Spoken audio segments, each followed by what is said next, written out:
Hello, good morning student. एक बार फिर से स्वागत है आपका अपने YouTube channel yes maths classes. आशा करता हूँ कि आप घर पर होंगे और सुरक्षित होंगे। आपकी पढ़ाई अच्छी चल रही होगी। जिन्होंने अभी तक मेरा चैनल सब्सक्राइब नहीं किया है वो सभी मेरा चैनल सब्सक्राइब कर लीजिए, क्योंकि यहाँ पे हम इस चैनल पे जो बात करते हैं वो बात करते हैं 10th क्लास के स्टूडेंट्स के मैथ्स की प्रॉब्लम्स की। यहाँ पे हम टेंथ बोर्ड का सिलेबस पढ़ा रहे हैं और आज से जो हमारी क्लास होगी वो कंटिन्यू होगी। साथ ही साथ में ये हमारी क्लास न्यू सिलेबस मतलब 2021-22 के लिए जो न्यू बुक्स चाहिए टेंथ की उनके हिसाब से होगी। इसके बाद मैं बात करता हूँ अब जो सिलेबस है, पहले जो अब इससे पहले जो सिलेबस चलता था वो माध्यमिक शिक्षा बोर्ड का था, लेकिन चूंकि अब नई शिक्षा नीति आ चुकी है तो उसके हिसाब से अब एनसीईआरटी का सिलेबस चल रहा है ना। तो जो आपका नया सिलेबस आया है उसके अंदर जो पहला चैप्टर है वो क्या है, वास्तविक संख्या है, रियल नंबर्स। रियल नंबर्स क्या होते हैं इसके बारे में हम थोड़ी सी बात कर लेते हैं। सबसे पहले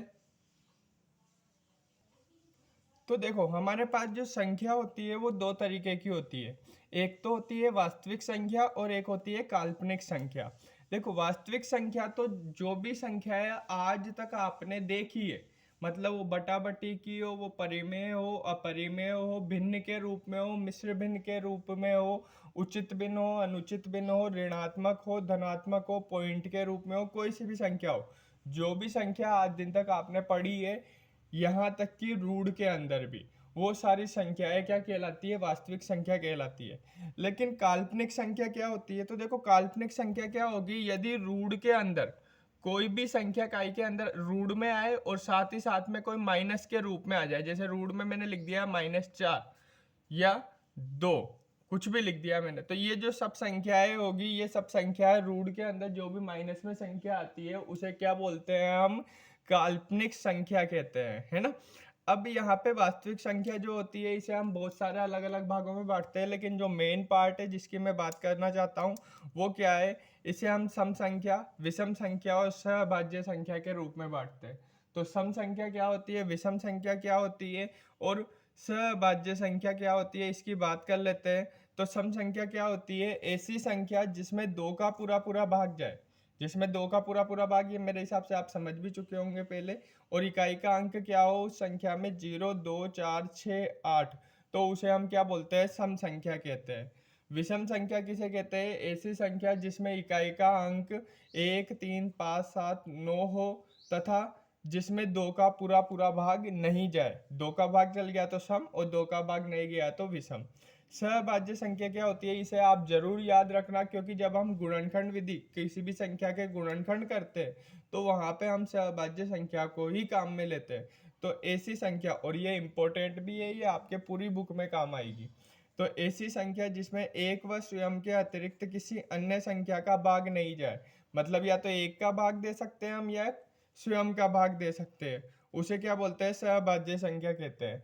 अब सहभाज्य संख्या के अंदर देखो जो संख्या आती है, मतलब इसके जो एग्जाम्पल्स होते हैं, मतलब या तो एक का भाग दे या स्वयं का भाग दे सकते हैं अपन उस संख्या में, और किसी भी अंक का हम भाग नहीं दे सकते उस संख्या में।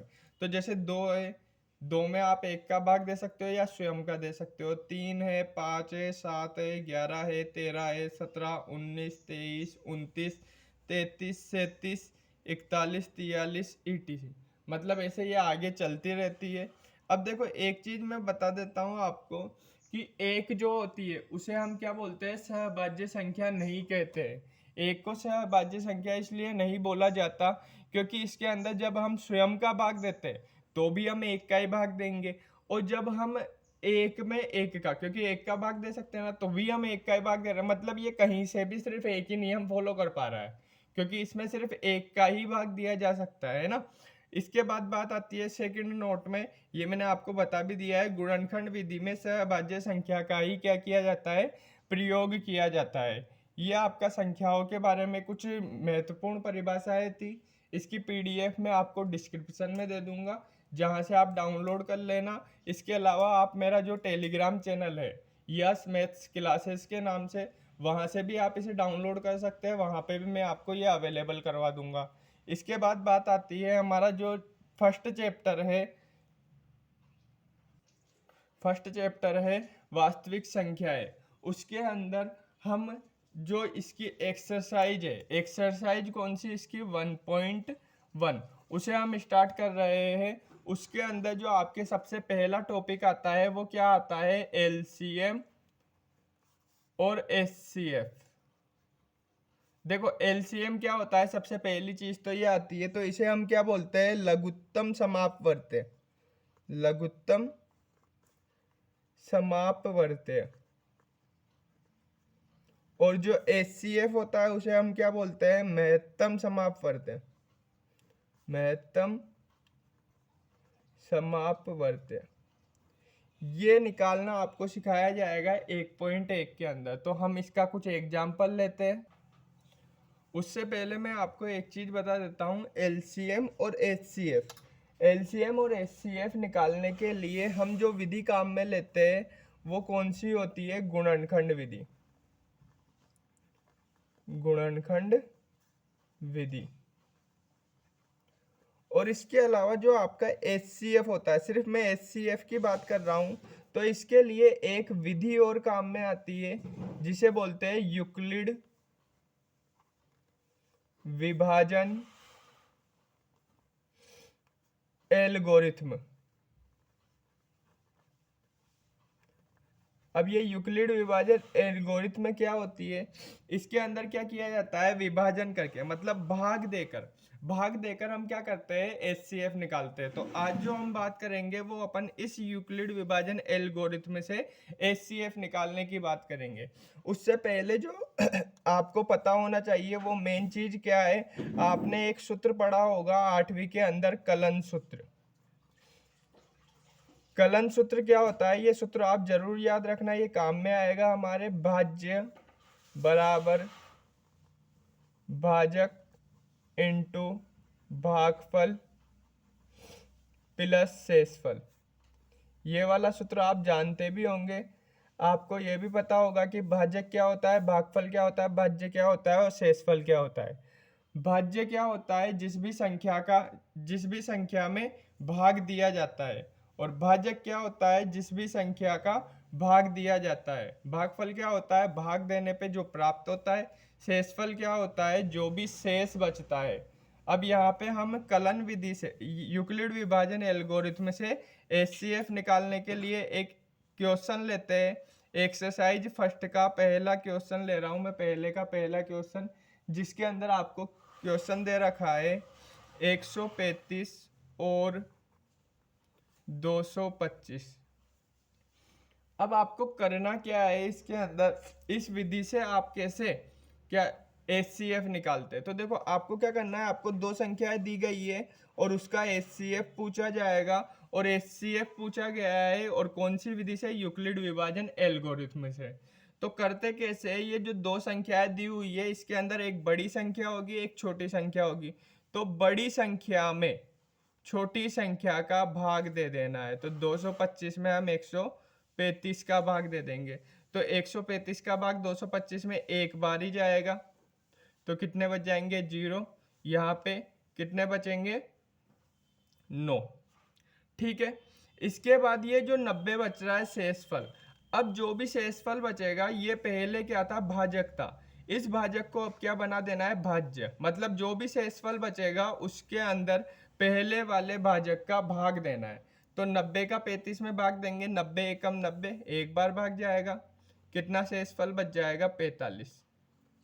अब जो शेषफल बचा है उसके अंदर वापस जो पहले भाजक था, पहले 90 था, तो अपन को 90 का भाग देना है। तो 45 दूनी 90। जब पूरा पूरा भाग चल जाए, देखो इसके अंदर लास्ट में 0 आएगा शेषफल। अब वो कितनी भी विधि हो सकती है, मेरे हिसाब से 4 या 5 पदों के अंदर इसमें 0 आ जाता है। तो अब ये जो अपन ने किया है, कितने बार भाग दिया है, 1, 2 और 3, मतलब अपन ने इसकी 3 स्टेप की है। तो आपको ये जो आपका कलन सूत्र है, इस कलन सूत्र के हिसाब से आपको ये स्टेप लिखनी है। भाज्य बराबर भाजक इंटू भागफल प्लस शेषफल। करना क्या है, आपको लिखना किस तरीके से है, तो आपकी जो फर्स्ट स्टेप होगी, फर्स्ट स्टेप मतलब पहला भाग, तो पहले भाग के अंदर हमारा जो भाज्य था वो 225 था, हमारा जो भाजक था वो 135 था। हमारा जो भागफल था वो कितना था 1 और शेषफल जो था वो 90। सेकंड स्टेप के अंदर हम क्या करेंगे, भाज्य। अब की बार भाज्य कितना है 135, भाज्य कितना है 90। ये सूत्र के हिसाब से जमाते चल जाओ। भागफल कितना था 1 और शेषफल कितना था 45। फिर उसके बाद थर्ड स्टेप के अंदर हमारा भाज्य कितना था 90, भाजक कितना था 45, भागफल कितना था 2 और शेषफल कितना था 0। तो लास्ट स्टेप जो होगी उसमें शेषफल 0 आएगा। एक चीज तो आप ये याद रखना, साथ ही साथ में लास्ट में जो भाजक होगा, समझना मेरी बात को, लास्ट में जो भाजक होगा वो ही आपका HCF होगा। मतलब इन दोनों संख्याओं का HCF कितना आने वाला है, 45 आने वाला है। ये आपका चैप्टर 1.1 का पहला क्वेश्चन था। अब इसी के अंदर 2 क्वेश्चन है जिसका आप यूक्लिड विभाजन एल्गोरिथम से HCF निकालिए। एक जो क्वेश्चन है वो तो है 196 और 38,220। ये आपके किताब के ही क्वेश्चन है। आप अगर आपके पास किताब हो तो आप किताब में से सॉल्व कीजिए। और जो आपका थर्ड क्वेश्चन है, पहले का जो थर्ड क्वेश्चन है, क्योंकि पहला क्वेश्चन मैं बता चुका, वो क्या है 867 और 255। आप इन दोनों क्वेश्चनों को इसी तरीके से पहले भाग दीजिए। जितने भी बार भाग जाएगा उतने बार स्टेप लिखिए। लास्ट में शेषफल जिसमें 0 आएगा उसका जो भाजक होगा वही आपका HCF होगा। ये सवाल आप घर पर सॉल्व कीजिए। आशा करता हूँ कि आपको वीडियो पसंद आया होगा। अगर वीडियो पसंद आता है तो इसे लाइक कर दिया कीजिए, वीडियो को शेयर कर दीजिए और सभी 10th के स्टूडेंट को इस चैनल से जोड़ दीजिए। Thank you.